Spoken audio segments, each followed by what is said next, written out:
News ప్రేక్షకులకు నమస్కారం. ఫిబ్రవరి 1, 2, 3 తేదీలలో నెల్లూరు నగరంలో జరుగుతున్న సిపిఎం 27వ రాష్ట్ర మహాసభలను జయప్రదం కోరుతూ ఈ నెల 19వ తేదీన ప్రారంభమైన ప్రచార రథం జాతా ఉలవపాడు చేరింది. ఆటో స్టాండ్ వద్ద సిపిఎం సిఐటియు నాయకులు జాతాకు స్వాగతం పలికారు. ఈ కార్యక్రమంలో డివైఎఫ్ఐ జిల్లా కార్యదర్శి ఎంవి రమణ, సిపిఎం ఉలవపాడు మండల నాయకులు చిమాట శ్రీనివాసులు, డి కోటేశ్వరరావు, పందిళ్ళ సుబ్బారావు, నెల్లూరు సీను, వేణు, శ్రీకాంత్, రమణయ్య తదితరులు పాల్గొన్నారు.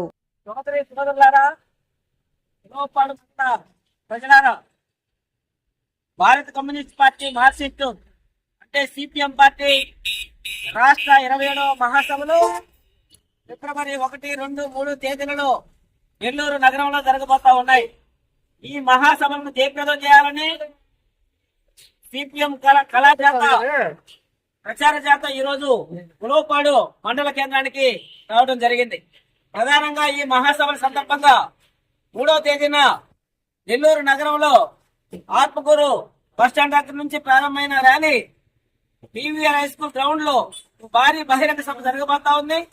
ఈ బహిరంగ సభకు సిపిఎం పార్టీ పొలిట్ బ్యూరో సభ్యులు కామ్రేడ్ బివి రాఘవులు, కేరళ మాజీ విద్యాశాఖ మంత్రి, సిపిఎం పొలిట్ బ్యూరో సభ్యులు కామ్రేడ్ బేబీ, సిపిఎం రాష్ట్ర ప్రధాన కార్యదర్శి శ్రీనివాసరావు గారు, మాజీ ఎంపీ మధు గారు, అనేక మంది రాష్ట్ర నాయకులు మహాసభలో పాల్గొని మాట్లాడుతూ ఉన్నారు.